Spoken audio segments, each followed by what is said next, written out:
Shalom amigos, mi nombre es José Otero, director de Es Jaim. Bienvenido a De lo Simple a lo Complejo, programa que preparamos todos los domingos en las mañanas para Teshuvah TV. Para mí es un gusto estar nuevamente con ustedes aquí, compartiendo la riqueza de la sabiduría que hay en las Sagradas Escrituras. Y hoy vamos a estar comentando la parashá que estudiamos ayer en el Bet Midrash, entre otros temas que vamos a estar incluyendo.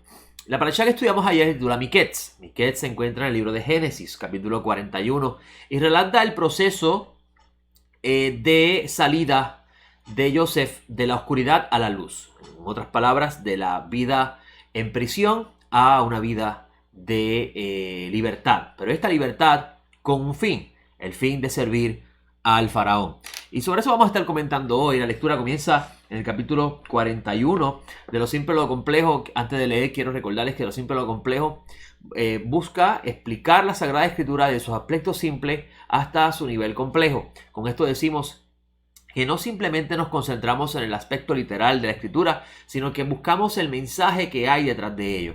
Centramos nuestra idea alrededor de la comprensión de que las Sagradas Escrituras hablan mucho más que una historia. Habla de la sabiduría del Creador, habla de la mente de Dios, habla de sus mandamientos, habla de su sabiduría. Valga la redundancia. Por lo tanto, usted va a ver tal vez un comentario muy diferente a lo que regularmente puede ver, y es porque nos concentramos más en mirar cuál es el vino que hay, el aceite que hay dentro de la Sagrada Escritura, el vino y aceite que no se puede vender. Y esto es muy importante que usted lo sepa con nosotros. Vamos a comenzar la lectura. Se encuentra en el capítulo 41. Vamos a hacer la bendición que corresponde al estudio de la Torah y luego hacemos la lectura. Bendito eres tú, Adonai, nuestro Elohim, Rey del Universo, que nos has escogido en todas las naciones y lenguas para darle una sagrada Torah. Bendito eres tú, Adonai, donador de la Torah. Adonai, Rey del Universo, que puedas tú abrir nuestros ojos y hacernos entender las maravillas que se encuentran en tu Torah. Como te pedía el rey David, cada día abre mis ojos para ver las maravillas que hay en tu Torah. Que podamos hoy, Adonai, en el universo, conocerte y aprender mucho más de tu corazón, de tu pensamiento, de tu deseo. Ayúdanos, Adonai, a caminar este camino y seguir las pisadas del Santo Maestro y alcanzar la estatura del varón perfecto, Yeshua Mashiach. En su nombre, Padre bueno, te lo pedimos. Amén y amén. Bueno, el texto comienza en hebreo diciendo Vayehi Miketz, Shenataim, Yamim, Ufaro, Holem, Vejine, Omed, Al Hayor. Al final de 2 años exactos sucedió que Faraón soñaba. Y aquí estaba en pie junto al Nilo. Y del Nilo subían 7 vacas gordas de hermoso aspecto que apacentaban el juncal. Tras ellas subía del Nilo otras 7 vacas de mal aspecto y en juntas de carne. Y se paraban junto a aquellas vacas a la orilla del Nilo. Y las vacas de mal aspecto y en juntas de carne devoraban a las 7 vacas gordas de hermoso aspecto. Y despertó Faraón. Y se volvió a dormir y soñó por segunda vez. Y aquí 7 espigas gordas buenas crecían de un mismo tallo. Sin embargo, ahí otras 7 espigas, menudas y resecas por el viento oriental, brotaban después de ellas. Y las 7 espigas menudas devoraban a las 7 espigas llenas y gordas. Y el Faraón despertó. Había sido un sueño. Este sueño, la sección de la Torá que estudiamos ayer, comienza con un sueño. Un sueño que va a tener el faraón, que no es identificado con un nombre, porque la Torá no quiere concentrarse en la figura histórica del faraón, sino en lo que él va a representar dentro del diseño inteligente que se encuentra en la Torá. Este faraón va a tener un sueño, y este sueño va a girar alrededor, según la interpretación de Yosef, según le fue dado por el Eterno, va a girar alrededor de un tiempo de abundancia y escasez que va a venir sobre la tierra de Egipto. Si usted comprende el aspecto simple del texto, usted va a ver que hay un mensaje divino que se le está dando al faraón. En el mundo antiguo los sueños se consideraban como mensajes de los dioses. Obviamente el texto de la Torá nos va a decir que es el Eterno el que envió el sueño y que ese mensaje es para que ocurra inmediatamente. Eso lo vemos en la lectura del texto cuando lo vemos en su sentido simple. Ahora, la pregunta que vale hacernos es ¿por qué el santo bendito sea le da a un sueño el faraón? ¿Y qué relación tiene el sueño del faraón con la salida de Yosef de la oscuridad? En nuestro centro de estudio hemos estado estudiando la idea de el justo perfecto, el justo intermedio y el malvado. Los tres tipos de personas que existen, los tres tipos de seres humanos que existen en el mundo. Y se encuentra en el libro de Revelaciones y lo hemos mencionado en otras ocasiones aquí. ¿Por qué nos estamos concentrando en este tema en esta última semana? Porque queremos enseñar dentro del Ben Midrash, y con eso lo compartimos aquí con ustedes, que la escritura, además de ser una historia, nos va a presentar qué es el humano, qué hace aquí, cuál es su función. Y la escritura nos va a presentar tres tipos de seres humanos. Unos humanos rebeldes, que no quieren obedecer el mandato de Dios. Unos humanos que aman al Creador, que quieren obedecer el mandato de Dios, pero tienen dificultades para observar sus caminos y necesitan la ayuda de un justo perfecto. Y este último es el justo perfecto. Es aquel que, a pesar de todas las dificultades que le puedan ser presentadas, él siempre preserva su integridad al Creador. Y ahí comienza, basándonos en esta idea, comenzamos a presentar la idea de Joseph como el justo perfecto, sombra del Mesías, que es el justo de los justos. Aquel que fue probado en todo y sin mancha. Una idea que está centrada en la figura de Joseph. Hay un midrash que Yeshua hace, una parábola que Yeshua hace en su enseñanza, que habla sobre los que trabajaron el campo y los talentos. Y él dice, y voy a parafrasear porque lo que quiero es que se concentre en esta frase: en lo poco fuiste fiel, en lo mucho te pondré. Y ese texto se ha utilizado mucho para hablar de cómo manejamos las riquezas, o cómo manejamos lo que Dios nos da para administrar. Pero no buscamos el origen de ella. El santo Mesías, como maestro de Torah que era, todas sus enseñanzas las sacaba de la Torah.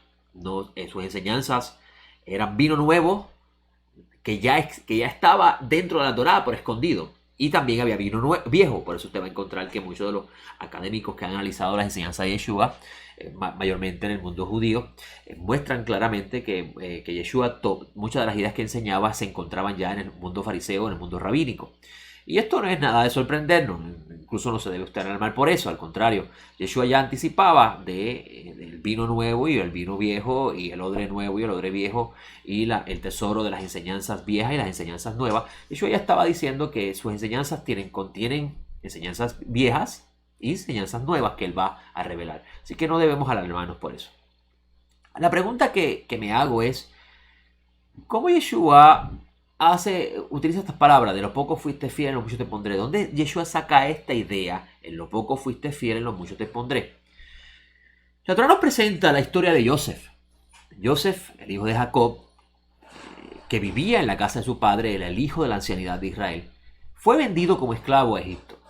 Sus hermanos, que tramaron asesinarlo, pero después se arrepintieron y lo encerraron, lo vendieron a los madianitas, y los madianitas lo vendieron a los egipcios. Y este se convirtió en esclavo de Potifar, siervo de Potifar, pero se ganó la confianza de Potifar. Obró con rectitud e integridad y nunca manchó su ropa, a tal grado que Potifar le dijo: no toca, de todo lo que está en mi casa vas a ministrar menos el pan que yo como, aludiendo a su esposa. Y ahí vemos claramente que en su conducta, porque la Torah nos muestra que la esposa de Potifar estuvo tratando de seducirlo, la Torah nos va mostrando cómo Joseph se mantiene con integridad aún en las pasiones, sujeta sus pasiones, y él se convierte, en la figura del justo perfecto. Luego él va al carcelero por un acto de injusticia, y no debo, resumirlo porque, mejor dicho, no debo explicarlo en detalle porque ya usted debe haberlo leído. Joseph va a la cárcel y en el carcelero él también se comporta con integridad y se gana la confianza del carcelero. Y en el carcelero en la casa de Potifar vemos dos cosas muy interesantes. Y es que él siempre tenía una autoridad sobre él. Potifar era su autoridad y Potifar le estableció los márgenes hasta donde él podía llegar y a donde no podía llegar, los límites, si podemos decir así. Y en el carcelero lo mismo. El carcelero era el jefe de la cárcel y Joseph estaba asignado a una posición por la confianza que se ganó con el carcelero. Estas dos ideas en su base nos va a mostrar, de cierta forma, nos va a hablar de Adán, del humano, que en un principio fue creado para ser imagen de Dios, para ser semejanza de Dios, pero él usurpó la posición de autoridad. Él quiso ser Dios sobre todo, sacando a la autoridad que lo puso ahí. Así que indirectamente la Torá nos va a mostrar cómo Joseph, siendo el justo perfecto, reconoce que hay una autoridad sobre él y nunca trata de derrocarla. Esta idea, amigo, que le comparto, es mi opinión extremadamente importante para entender muchas de las cosas que el Santo Mesías enseña. Luego de esta vida de integridad que vivió Joseph y de sujeción a la autoridad que estaba sobre él, Dios lo recompensó. Lo recompensó a través del faraón. ¿Cómo es esto? Faraón tiene un sueño, pero este sueño en sí era para sacar a Joseph de la cárcel. Llegó el momento de Joseph reinar. En lo poco fue fiel Joseph. Ahora le corresponde lo mucho. ¿Qué es lo mucho? Gobernar sobre todo Egipto. Porque si en lo poco Joseph fue íntegro y no se dañó y no contaminó sus vestiduras y tampoco desafió la autoridad y obedeció cada mandato que se le dio, entonces él está listo para ser rey sobre todo. Y esto es muy importante porque la vida de Joseph nos va a hablar indirectamente del Mesías. Asimismo es el Mesías. Probado en todo, fue encontrado sin mancha y se le dio autoridad sobre todo. Lo dicen así los textos nazarenos. Esto es una sombra del justo perfecto que está mostrado en la vida de Joseph, quien es el Mesías en su sombra. Joseph sale de la cárcel y muchas personas se concentran en los sueños que tiene Faraón, pero no se enfocan en la idea que está tratando la Torá. Como dice Adonai Yeshua, la escritura dan testimonio de mí. Y cuando Yeshua decía eso, no estaba diciendo que cada vez que usted vea el nombre Yud-Heh-Vav-Hei se está refiriendo a él, sino en el mensaje, en cuál es la idea detrás de la Torá, qué la Torá te quiere enseñar. Pues mire, si Yeshua es el justo perfecto, y vamos a ver que en toda la escritura nazarena se habla de él de esa forma, incluso vamos a ver que Pablo de Tarso en Romanos dice algo relacionado a eso. Dice, y sabemos, eso se encuentra en Romanos 8:28, uno de los textos más yo cito para que podamos ver, que podamos entender qué realmente es el Mesías y quién es el Mesías y quién es Yeshua, cuál es la identidad de Yeshua. Realmente, ¿quién es Yeshua? Mire esto. Sabemos que los que aman a Dios, todas las cosas ayudan para bien a los que son llamados conforme a su propósito. ¿Acaso Joseph fue llamado por un propósito? Claro, el mismo Joseph dice, hey, a sus hermanos, no se alarmen, todo esto pasó porque era un plan de Dios. Porque a los que antes escogió, también los predestinó, dice Shaul de Tarso, a ser de la misma forma de la imagen de su hijo, para que él sea el primogénito entre muchos hermanos. Lo que Shaul está diciendo ahí es que usted y yo, si somos de ese grupo, somos hermanos del Mesías. ¿Qué cosa interesante? Entonces, tenemos que redefinir realmente el concepto del Mesías de acuerdo al testimonio de los nazarenos y cómo está expresado en la Torá y los profetas. ¿Por qué? Porque si somos hermanos del Mesías, ¿de quién somos hermanos? Hágase esa pregunta. Y él dice que el Mesías es el primogénito entre muchos hermanos. ¿Primogénito de qué? De esos que fueron llamados a ser perfectos, a ser igual que el Mesías. Para poder entender este concepto de la perfección tenemos que mirar la vida de Joseph, porque hemos tratado a través de estudio de Torah, queremos entender qué es lo que el Eterno demanda de nosotros. Y obviamente la Escritura nos dice que obedezcamos sus mandamientos. Pero ¿en qué sentido se refiere el Eterno a obedecer sus mandamientos? ¿Con qué fin se obedecen los mandamientos? Pablo de Tarso claramente dice que usted no obedece los mandamientos para ser declarado inocente ante Dios sin culpa, eso significa ser justificado, sino que hay una razón de ser de los mandamientos, y esto es formar al justo perfecto o ayudar al justo intermedio en a ascender espiritualmente. Que esa es la meta, que el humano vuelva a ser lo que una vez fue antes de la caída. Por eso es que Revelaciones termina su relato con una nueva creación, el mundo estando en el estado que se encontraba antes de la caída del humano, el humano perfecto en el trono, Dios sobre él, mostrando claramente que el Cordero es la carroza del Todopoderoso, el árbol de la vida que es la perfección de los justos, esos temas para otro día, y las naciones alrededor de este perfecto diseño. Y todo esto lo sacamos cuando analizamos las escrituras. Y vamos a ver que Joseph, en esta parashá, va a representar ese justo perfecto que fue fiel en lo poco, que siempre se recordó de las enseñanzas de su padre y nunca abandonó el camino de su padre. Y él fue premiado con el gran premio de ser el gran galardón de ser la cabeza de todo Egipto, entendiendo siempre de que hay uno superior a él. Y esto es muy importante porque no solamente, como les dije al principio, esto nos va a hablar del Mesías. Esto también nos va a hablar de cada uno de nosotros que hemos muerto a nuestras pasiones, a nuestros deseos en la vida para ser conformados a la imagen del Hijo. Y entonces esto, si hemos decidido eso, nos lleva a un gran desafío. ¿Cuál es ese gran desafío? En el Bet Midrash, ayer tuve la oportunidad de citar un texto del Midrash que está vinculado al versículo 1, que considero muy importante para poder impartir la idea que quiero transmitirle. En Bereshit Rabbah 89.1a dice: Él pone término a la oscuridad y Él conoce el fin de todo, la roca del abismo y la sombra de muerte. Eso se encuentra en Job 28.3. El texto del Midrash comenta sobre este versículo de la siguiente forma. Este versículo nos enseña que Dios ha fijado hasta cuándo durará la oscuridad de la inclinación al mal. ¿Y cuál es la razón de ponerle un límite a la oscuridad? Porque mientras exista la inclinación al mal en este mundo, hay penumbra y sombra de muerte en el mundo, como está escrito. Él pone término a la oscuridad y conoce el fin de todo, la roca del abismo y la sombra de muerte. Una vez la inclinación al mal sea desarraigado del mundo, no habrá más penumbra y sombra de muerte. Este texto del Midrash se relaciona con el versículo 1 de esta parashá Miketz y se dice que está vinculado a lo que vivió Joseph. Todo el periodo de Joseph en Egipto antes de ser coronado virrey fue un periodo de oscuridad. ¿Con qué intención esta oscuridad vivió en la vida de Joseph? Tuvo una razón de ser, tuvo una función, y es llevar a Joseph a la perfección. ¿Quién dirigió este camino de Joseph? El Creador. ¿Quién dirigió la historia de la vida de Joseph? El Santo bendito sea. ¿Qué solamente Joseph tuvo que hacer?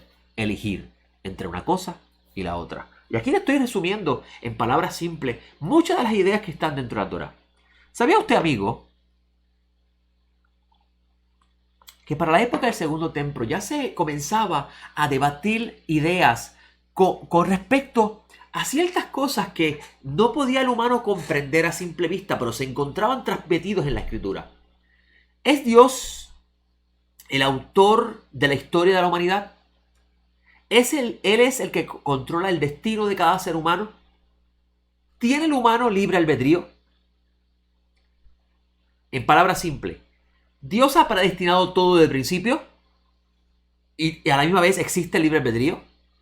Estas dos preguntas existían para la época del Segundo Templo y se debatía sobre ello. Los fariseos decían: el hombre tiene libre albedrío y no hay predestinación, sino que cada uno decide el camino hacia dónde seguir y es responsable de ello. Pero había otra rama que se encuentra en los rollos del mal muerto que decía: no, todo está controlado por Dios y Dios ya decidió desde antes de la fundación del mundo quiénes son justos y quiénes son malvados. Y había un choque de pensamiento sobre esto. ¿Cuál es la función de los nazarenos? Reconciliar ambas ideas. Ambas ideas son reconciliables. Dios es el autor de la historia. Dios sabe cada cosa desde antes de la fundación del mundo y sabe el destino final de cada cosa. Pero aún así dejó en el humano la capacidad, dentro de esa historia que él mismo creó, de decidir entre una cosa y la otra. ¿Ok? Y ahí es donde entra la idea del libre albedrío.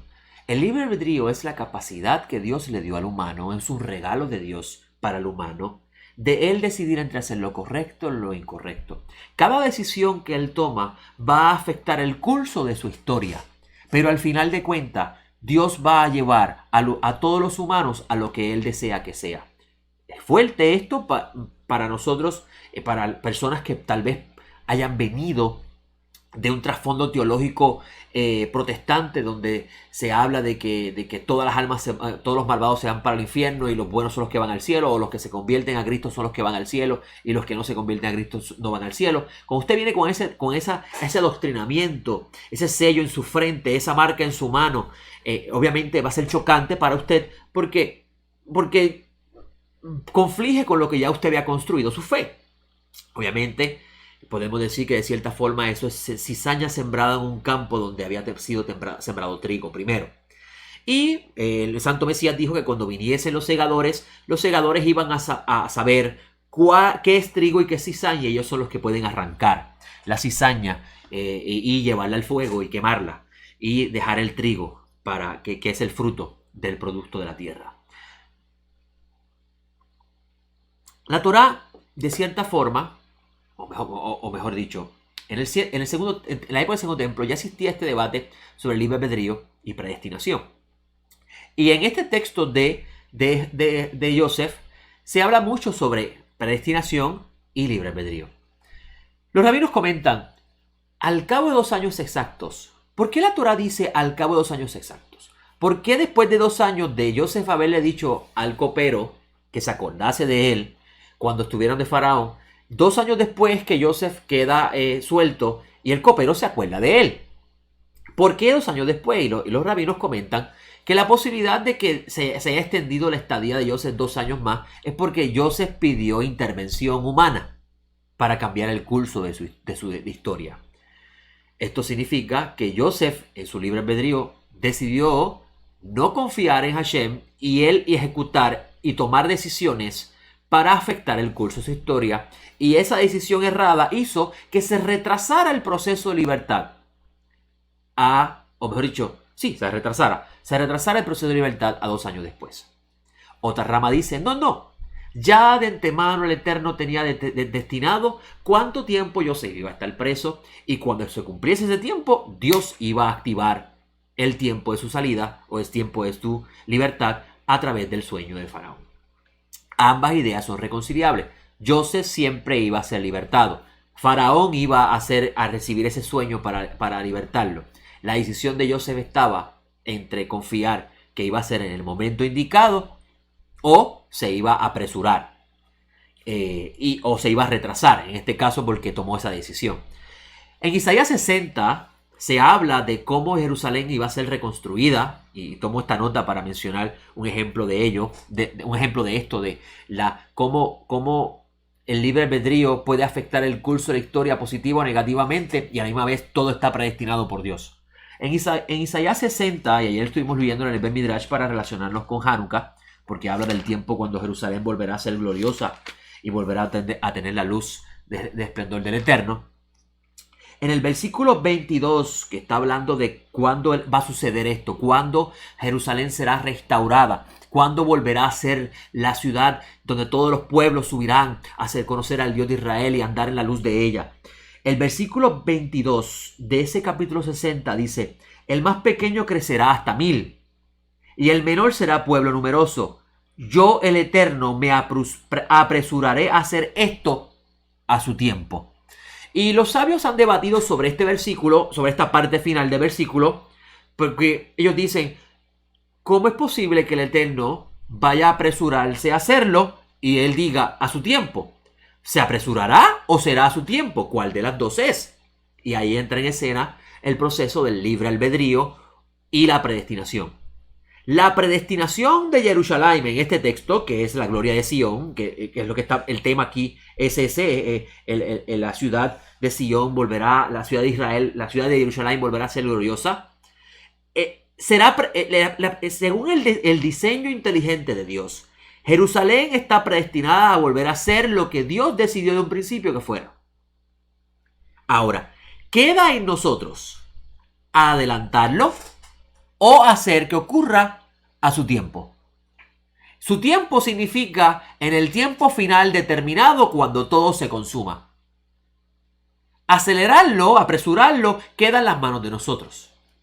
Y ahí entra en escena otra idea adicional que poco se conoce, y por eso es que cuando leemos textos de Mateo, el texto de Mateo 24 y el regreso del Mesías poco se comprende, porque vemos que el Mesías que habla de la destrucción de Jerusalén, de la persecución, de la gran tribulación que se iba a vivir en su época, en la época del segundo templo. No tiene nada que ver con esta época moderna, amigo. Y el texto de Mateo 24 dice que el Mesías regresará después de la tribulación de aquellos días. Pero el Mesías no regresó. Por eso es que usted va a ver que Lucas dice que Jerusalén será hollada por los gentiles hasta que se cumpla el tiempo de los gentiles, cosa que Mateo no incluye.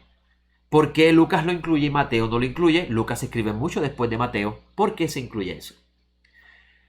El regreso del Mesías, según esa profecía de Yeshua, que si usted entiende esto, amigo, usted ha recibido gran luz y puede entender muchas cosas de los profetas.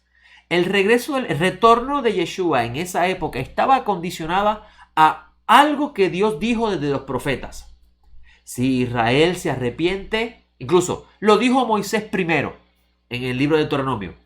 Donde quiera que ustedes se encuentren, si ustedes se arrepienten, de allí yo los tomaré, los regresaré, los restauraré y volverán a ser pueblo. El retorno del Mesías estaba condicionado al arrepentimiento de esa generación que estaba viviendo la tribulación. En otras palabras, la tribulación era la forma del Eterno hacer que el pueblo se arrepienta. Y usted lo ve claramente en la época de los Macabeos. Si usted lee el libro de Segundas Macabeos, donde el autor está diciendo, a diferencia de Primera de Macabeo, el autor de Segunda Macabeo está diciendo que las cosas que sucedieron, la profanación del santuario, la abominación que ocurrió en esa época, es culpa de nosotros por haber abandonado el camino de Dios. Y dice el autor, si nosotros regresamos a Dios y guardamos su mandamiento, Él nos restaura nuevamente. Esto es importante porque así mismo está condicionado en la aparición del Mesías. Si el pueblo de Israel se arrepiente, lo dicen los nazarenos en Hechos, lea Hechos, amigo, cada vez que Pedro hablaba. Si el pueblo de Israel se arrepiente y regresa al camino del Eterno, Él enviará al Mesías. Entonces, existe libre albedrío y también existe predestinación.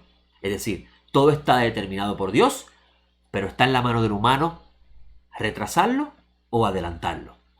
Retrasarlo significa a su tiempo, adelantarlo significa que llegue antes de tiempo. Y esto es importante porque sale de esta para allá. Joseph iba a salir, pero él lo retrasó. Y al retrasarlo por su decisión, salió a su tiempo, en vez de salir antes del tiempo. El fin era que Joseph saliera. Ahora, le cité el Midrash que dice que él le puso un límite a la oscuridad. Él le puso y esta oscuridad está relacionada a la inclinación al mal. Obviamente la inclinación al mal es un término rabínico, pero que ocurre para la época del judaísmo rabínico, pero no significa que este término rabínico no exista en el pensamiento conceptual judío en la época del Segundo Templo. Aún en los rollos de mal muerto se habla sobre dos espíritus. Ese texto lo he citado muchas veces en el manual de la comunidad de Qumran, que dice que Dios creó al humano, a la humanidad, para que gobierne sobre la creación y designó dos espíritus para que estén sobre el humano hasta el tiempo de la visitación de Dios: el espíritu de la luz y el espíritu de la oscuridad. Y el espíritu de la luz tiene un ángel y el espíritu de la oscuridad tiene un ángel. Y este ángel de la oscuridad y el espíritu de la luz tiene un propósito, una razón de hacer, y es hacer que el perfecto diseño de Dios se complete. Por eso es que usted va a encontrar que este Midrash que le acabo de citar está relacionado a esta idea que también aparece en los rollos mal muertos, y es la razón de la oscuridad. Yo le traigo esto dentro de esta parashá porque esta parashá coincide con una época festiva mundial que, en vez de ser una época de luz, es realmente una época de mucha oscuridad. Mucho materialismo, mucho desenfreno pasional, mucho angustia depresiva, todo vinculado a la oscuridad. Y no será esto para siempre así, sino que hay un límite para eso. Y esta parashá también habla en relación con Joseph, por qué Joseph tuvo que vivir la oscuridad. ¿Con qué razón la oscuridad existe alrededor de nosotros? Nosotros venimos de un trasfondo teológico que pensamos que la oscuridad existe porque el diablo y sus ángeles se le rebelaron a Dios.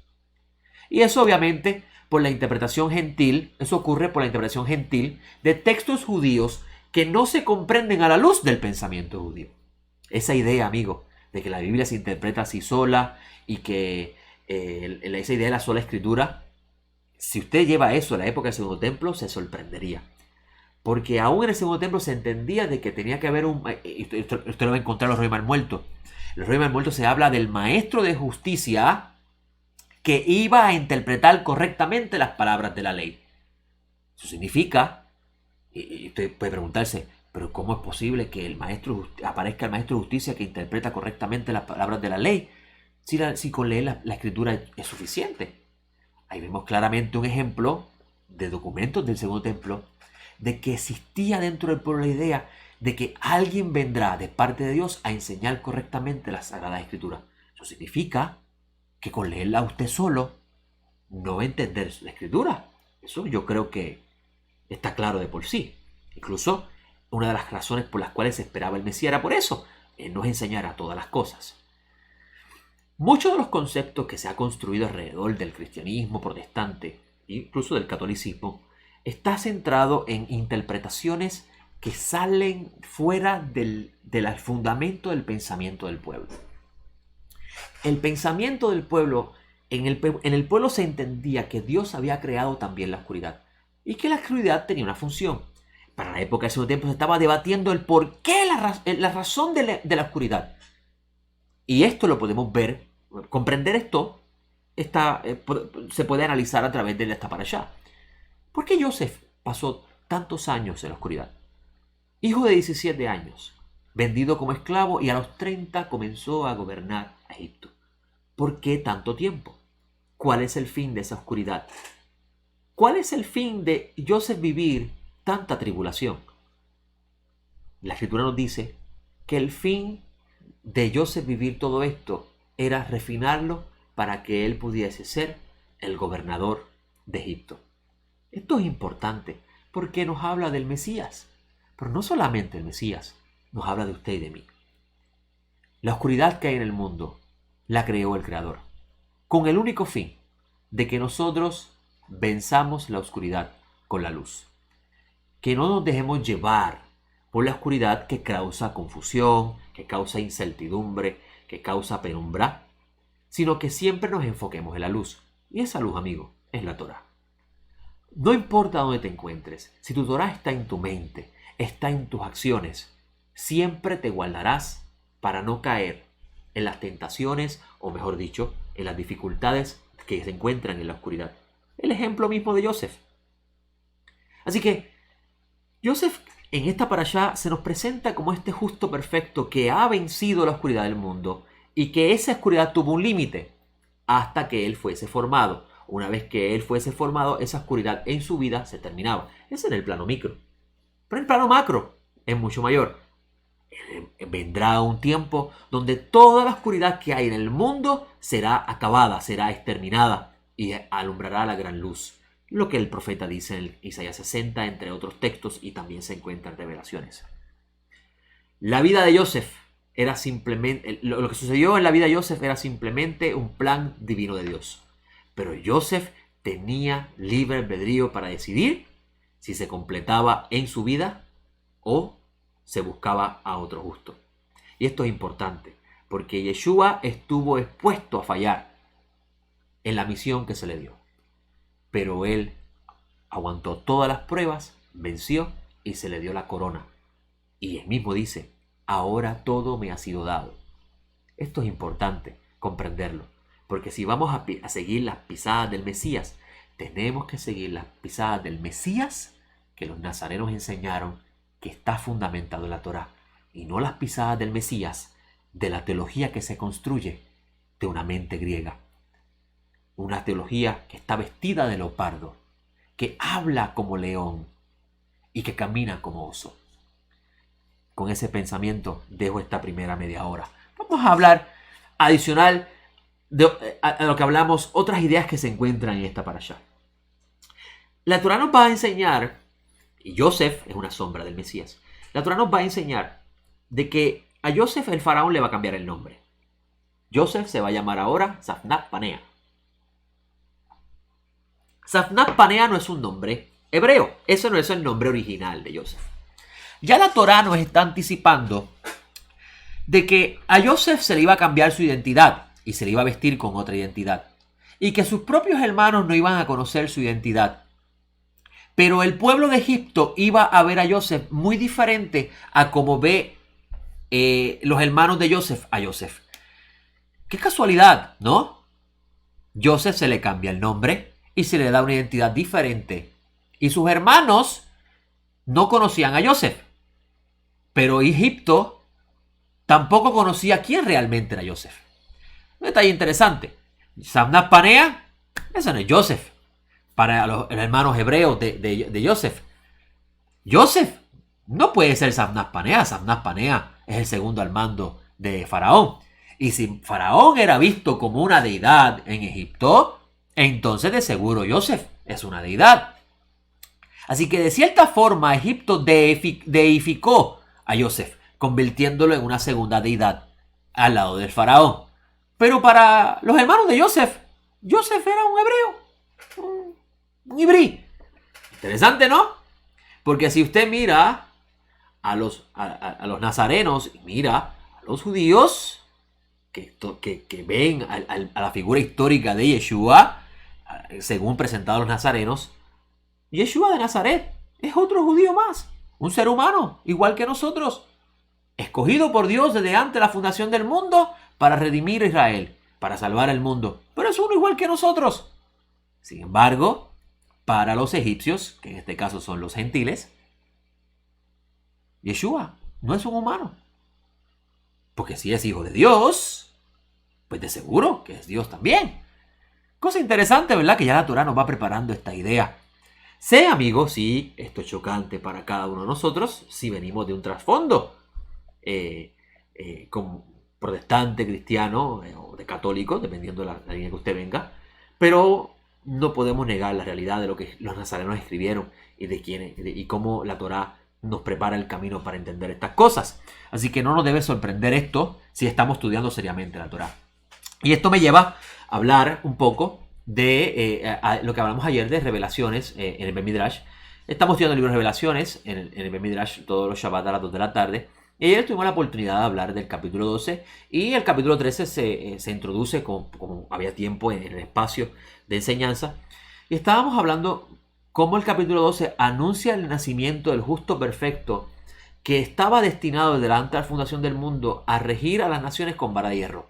Esa es la misión del Mesías. Incluso Pablo de Tarso lo dice en Corintio. La misión del Mesías es salvar al mundo de la oscuridad, elevarlo al Creador y hacer que el mundo vuelva a ser otra vez de Dios. Eso es la misión del Mesías, amigos. Está escrito en las cartas de Pablo. Eso se encuentra en el capítulo 12. Y también nos habla de cómo los justos vencen al dragón, que es el ángel, como le estaba mencionando los reyes mal muertos, el ángel que Dios asignó desde el principio el diseño inteligente para gobernar sobre los malvados y a la misma vez ponerle tropiezo a los justos. Dice el libro de Revelaciones cómo estos vencieron al malvado ángel, que está en la figura del dragón, y el texto luego brinca, y estoy resumiendo un poco lo que hablamos ayer. Le invito a verlo en la página en YouTube, está eso en YouTube grabado. Entramos al capítulo 13, donde en el capítulo 13 se presenta la figura de una bestia que sale del mar, y esta bestia tiene una descripción que, si analizamos su descripción y analizamos el contenido, nos vamos a percatar de cosas muy interesantes. Y lo quiero traer con la parasha Miquetz, porque Miquetz nos va a presentar en la figura de Joseph la idea original del Mesías que sufre y la razón por la cual Dios lo escogió.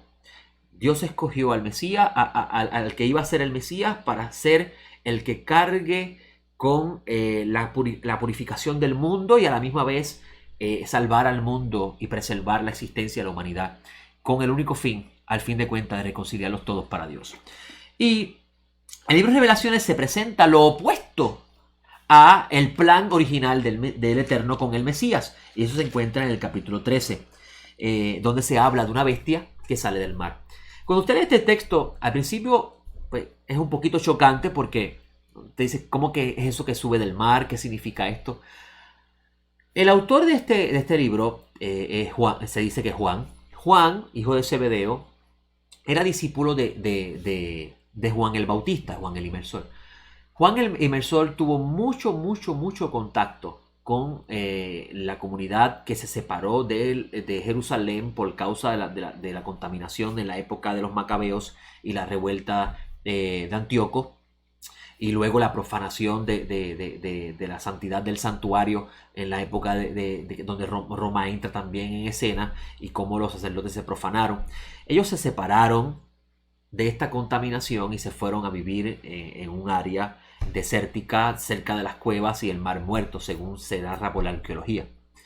Y Juan el Inmersor sale de ese mundo. Usted no se y yo le hago, por ejemplo, una pregunta. Si Yeshua fue llevado a Egipto porque hubo un decreto del rey de ese momento de matar a todos los nacidos, ¿para dónde se llevaron a Juan?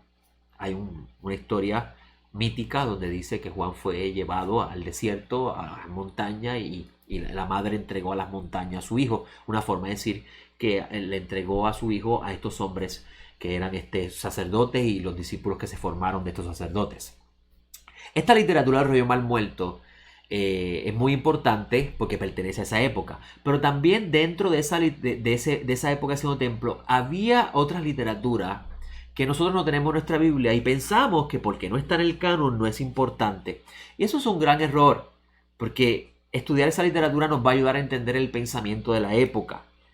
Por ejemplo, la idea del Mesías del elegido a ser el Mesías de antes de la fundación del mundo se encuentra en el segundo libro de Enoc, que es el libro de las parábolas. Claramente se habla cómo Dios escogió a desde antes de la fundación del mundo para ser el elegido a llevar a las naciones a adorar al Señor de los Espíritus, y que todas las naciones se iban a arrodillar delante de él y iban a servir al Señor de los Espíritus y a su Mesías. Entonces se encuentra en esa literatura de segunda de Enoc. A la misma vez, usted va a encontrar en esta pseudografía un libro llamado Segundo de Esdras, donde dentro de ese texto se habla de un hombre que sale del mar, uno como hijo de hombre que sale del mar, y que él fue destinado a gobernar y a sujetar a las naciones, y de su boca salía fuego, y en esa visión que tiene supuestamente Esdras se le explica que ese fuego sale de su boca, que alude a la Torá del Eterno. Y habla de él como siendo glorioso y exaltado, restaurando a Israel, recogiendo las tribus perdidas, devolviéndole la gloria a Israel y sanando a la humanidad. Estoy resumiendo. En este libro de Revelaciones, Juan, que pertenece a ese mundo, de esa época, Segundo Templo, que conoce, de seguro conoce esa literatura, habla en el capítulo 13 de una visión que se le da, que de seguro es lo opuesto a lo que está viendo el autor de Segunda Esdras, que habla de una bestia que sube del mar, que tiene cuernos y muchas cabezas y diademas. Y la descripción que tiene esta figura, esta descripción claramente está vinculada a los pueblos que dominaron sobre Israel. El leopardo representando a Grecia, el león representando a Babilonia, pero a la misma vez está relacionado a Judá, porque esa es la señal de Judá, y la boca de león es algo importante porque va a hablar como si fuera judío, es decir, como si fuera original, pero es una mentira porque también Babilonia está vinculada con el león. Y sus pies eran como de oso, representando a los persas, que tenían una idea zoroastra de una dualidad, de una pelea entre Dios y el diablo, y el diablo está ganando, pero Dios lo va a vencer en su momento, y también una forma de caminar dual, inestable. Y esta figura es prácticamente un Mesías falso, claramente por la literatura de Esdras lo podemos entender así. Y este Mesías lo adoran como si fuera Dios mismo. Te va a encontrar en el versículo 4 que dice: ¿quién como la bestia? ¿Quién podrá luchar contra ella? Una exaltación de esa figura. Algo muy interesante, porque cuando usted ha estudiado Torá, usted va a ver que esta expresión, ¿quién como la bestia? ¿Quién podrá luchar contra ella? Se parece mucho a las palabras que dijeron los israelitas cuando cruzaron el mar de los juncos, que dijeron: ¿quién como tú, oh eterno, entre los dioses? ¿Quién como tú, Mikamoka Elim Adonai? Así que a esta figura que se llama la bestia, la van a estar adorando como si fuera Dios. Y claramente el texto lo expresa. Y es interesante que esta figura fue creada por Dios. Y eso obviamente el tiempo no va a dar para poder explicarlo y tal vez a usted le va a chocar eso. Pero recuerde que Isaías 45 dice que Dios, en el versículo 7, si no la memoria no me falla, Dios creó la oscuridad. Así que todo lo que está relacionado a la oscuridad viene de parte de Dios y tiene un fin. El fin es refinar a los santos. Y para poder entender este capítulo 13 de Revelaciones, hay que entender el capítulo 12, que habla del nacimiento del Mesías y cómo luego esta mujer que representa a Israel, la congregación de los santos, es enviada al exilio. Y ese exilio Juan lo ve a través del el gobierno de Roma, cuando dice que se le dio las alas de la gran águila. Eso representa, esas alas son de Roma, es decir, que la mujer fue llevada al desierto de parte del Eterno, pero fue hecho a través del exilio de Roma. Y lo hizo con toda la intención de guardarla de la serpiente. Y esto pues, obviamente será tema para otro momento, porque estamos concentrándonos en la diferencia entre el justo perfecto y el Mesías que está presentado en la Torá y los nazarenos, y cómo se construye un Mesías falso por los gentiles, que eso es lo que representa salir del mar, por los gentiles para llevar una idea incorrecta con respecto al Mesías y el Creador. Y el texto dice que a esa bestia se le dio autoridad para hacer guerra contra los santos. Muchas personas han interpretado este texto como la iglesia. Obviamente, interpretación gentil. Pero si usted entiende que el autor es judío y que tiene que usted hacer el esfuerzo de interpretar esto desde el lente judío, usted va a encontrar que el autor está hablando de los santos al pueblo de Dios, que son llamados los santos. Y hay un detalle muy interesante aquí, y es que el autor en la visión está diciendo que habla del concepto de predestinación y libre albedrío, que es por eso que lo estoy vinculando a Miquets, que dice en el versículo 8, voy a leer el 8, que dice, un poquito más arriba, dice: y le fue dada una boca que hablaba grandezas y blasfemia, y le fue dada autoridad para actuar durante 42 meses. Muchas personas han interpretado estos 42 como un periodo de tiempo de la gran tribulación, de los últimos 3 años y medio, los 7 años. Interpretaciones, nuevamente, interpretaciones gentil, fuera del fundamento de la Torá de los profetas. Como usted vea el número 42, usted tiene que entender y vea 3 años y medio, o tiempo y la mitad de tiempo, igual que 1260. Usted tiene que relacionar eso a la Torá y a eventos pasados.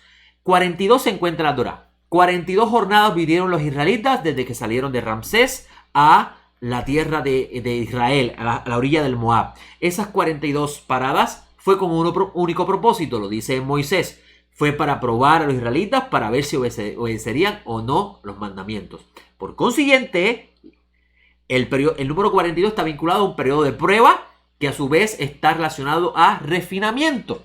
Usted va a encontrar en el libro de Daniel que se habla de 1260, el periodo donde van a ocurrir las cosas terribles. Si usted ha leído Segunda Macabeo, usted va a encontrar que el autor dice que esas cosas ocurrieron porque Dios estaba llevando al pueblo a arrepentirse de haberse apartado del camino. Por tanto, 1260 es un periodo de prueba. Así mismo sucede con tiempo y la mitad del tiempo. 1260, 42 y tiempo y la mitad del tiempo están relacionados numéricamente.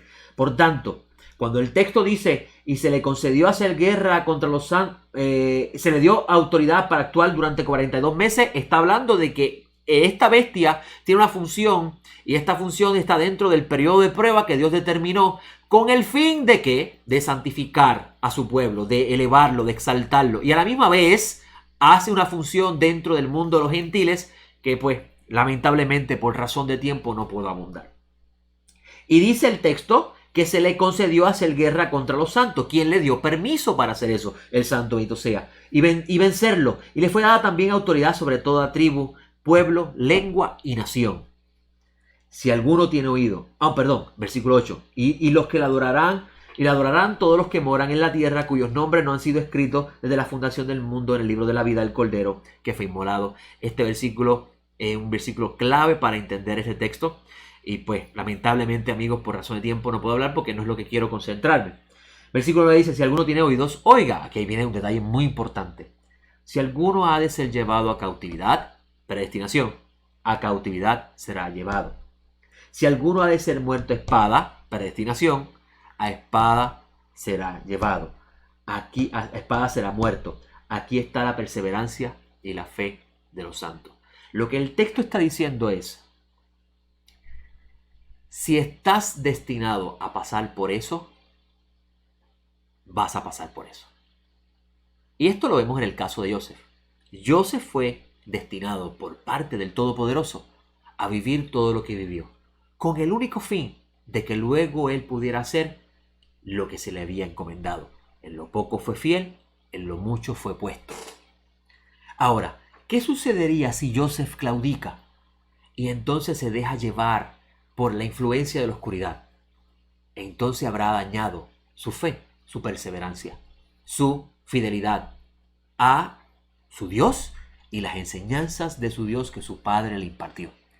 Esto es importante porque aquí vemos claramente que cuando tú entiendes las ideas que se encuentran en el fundamento que está en la Torá, alrededor de toda la escritura te puedes traer esas ideas. Eso lo aprendí de un libro que poseo de el rabino Moshe Haim Luzzatto que se llama Derech Hashem, que él dice que el beneficio que tiene el conocimiento es comparado, y el orden de estas es comparado a un jardín donde todo está sembrado en orden y se ve todo hermoso, porque usted puede disfrutar de la reconciliación de todo, de todo esto que están viendo.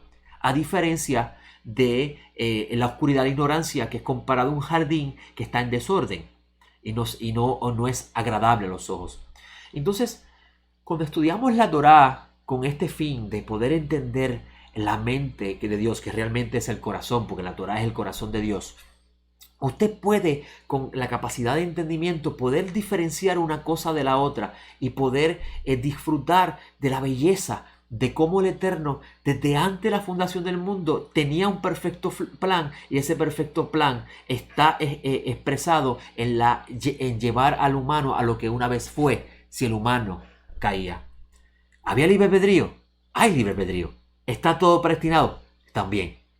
Ahí está el ejemplo de Joseph, y también se nos habla el mismo ejemplo en el libro de Revelaciones. Y el libro de Revelaciones claramente dice cuál va a ser el final de todo. No sé ustedes, pero a mí estas cosas me emocionan. A mí cuando el bendito me da la oportunidad de conocer estas cosas, usted puede, yo puedo decirle, wow, de verdad que tú eres grande en todas las cosas que tú haces, porque uno realmente de cierta forma vive como Abraham en la incertidumbre que va a ser de la vida, pero cuando tú confías plenamente en el Santo bendito sea, tú sabes que la vida es tuya, está en sus manos, y todo lo que va a suceder a lo largo de la historia de tu vida es para un único bien, y es conocerlo a Él, que es la vida eterna, y el Mashiach, a quien Él envió. Quiera Hashem que esto que compartí con ustedes lo haya comprendido. Son aspectos simples, son aspectos complejos. Tomé ese pedazo de esta para allá para compartir esa idea, para que usted pueda ver cómo el entendimiento de las Sagradas Escrituras reconcilia esta gran luz y se hace separación de una idea de otra. Y a la misma vez, y aprovecho este último minuto para mencionarle, que el libro de Revelaciones nos dice que la única forma de darse cuenta del Mesías verdadero y el Mesías falso, que está en el libro capítulo 13, es teniendo sabiduría y entendimiento. Así que, ¿de dónde sacamos la sabiduría? ¿Dónde obtenemos el entendimiento? En la Torah de Hashem.